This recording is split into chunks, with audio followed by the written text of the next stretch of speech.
Hey guys, welcome back. I'm Jingyun Liu from Xiamen University. Now let's continue to talk about Chapter 1, Introduction and Review. In the last section, we already briefly introduced what type of data is called multivariate data and how to understand multivariate analysis. And in this section, we will review some main results from matrix algebra, including basic definitions and operations and some characteristics of matrices and also our implementation. First of all, let's consider the basic definition and operation related to matrix. First, let's review some basic definitions and notations. Okay, throughout this course, I will use capital letters to denote matrices in bold, like this A, big A in bold, to denote matrices.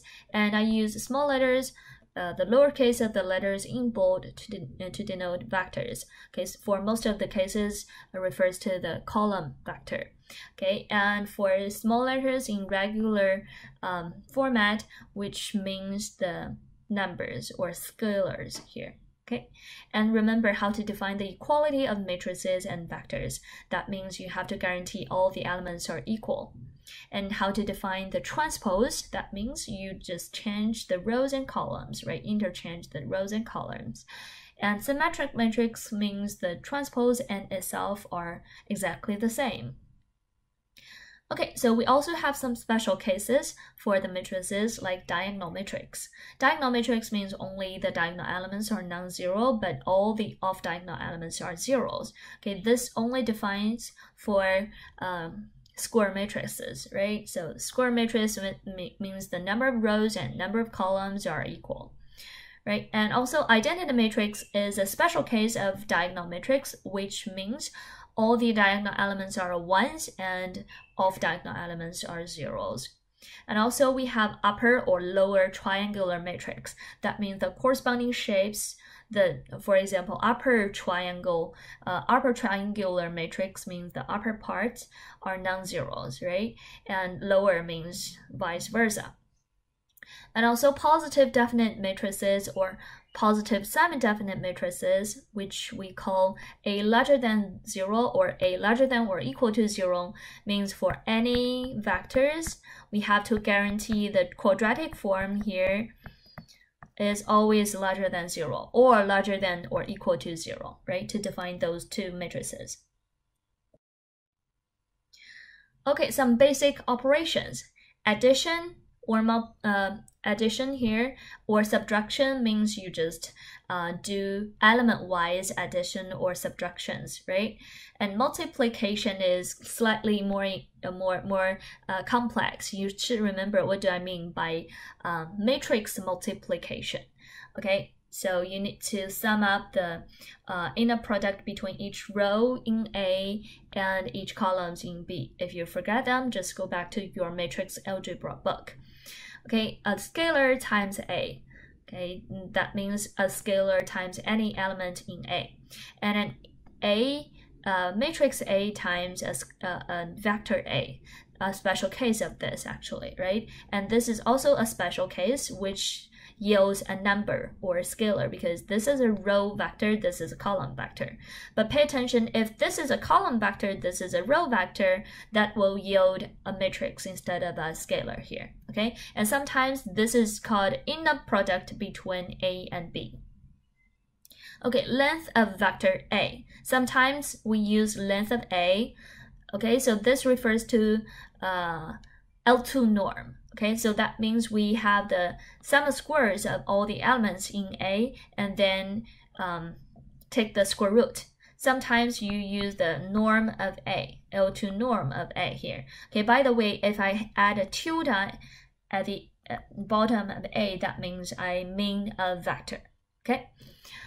Okay, so a vector is said to be normalized if LA, length of A is 1.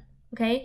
Or if we say we do normalization of a vector, that means we use this vector to divide by its corresponding length, or say norm here. Okay, so this is just LA. So that means after normalization, the length of this normalized vector should be 1.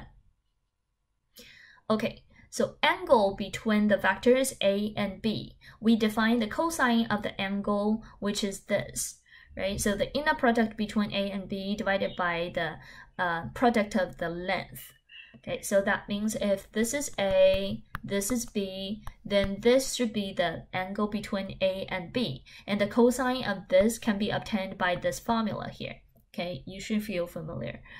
Okay, and A and B are perpendicular, or sometimes it's called orthogonal if the inner product equals to 0. Right? Perpendicular means this theta should be 90 degrees, right? So 90 degrees will yield cosine to be 0. Numerator should be 0 here.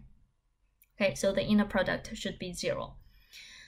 Projection of A onto B. That means if you have a vector A, if you have another vector B, then the projection yields also a vector, but this vector should have the same direction as B because it's the projection onto B, right? And also you can get the length here, right? So this vector, what is this vector? This vector is given by this formula. You can easily verify this. Basically, you just need to compute the length of this and times the unit vector, okay, depicting the direction. Okay, so that's not so complicated. So here is an example for illustrating the previous definitions and operations. For example, here we have two vectors, x and y, each three-dimensional. Then we should have the length to be like the L2 norm, right? So the length you can easily check is the same, right? Because you have the same numbers here, only different order. So you can obtain like the length of here and the length of here, although it doesn't look like the same, but actually it's a cubic thing. So you can imagine they are the same. Okay, from different angles, they are the same here. Okay, and the angle between x and y, theta, the cosine of theta can be computed by the inner product between x and y divided by the product of the length, right?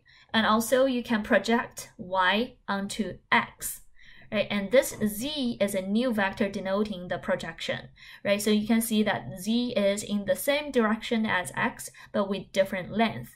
And according to the formula before, you can compute the actual coordinate of z here. Right, so you can visualize the representations of different vectors in this three-dimensional space. Okay, so that's all about basic definitions and operations. Next time, we'll start to talk about some basic features or characteristics of matrices, like rank, inverse, eigenvalue, eigenvector, determinant, stuff like that. Okay, so see you next time.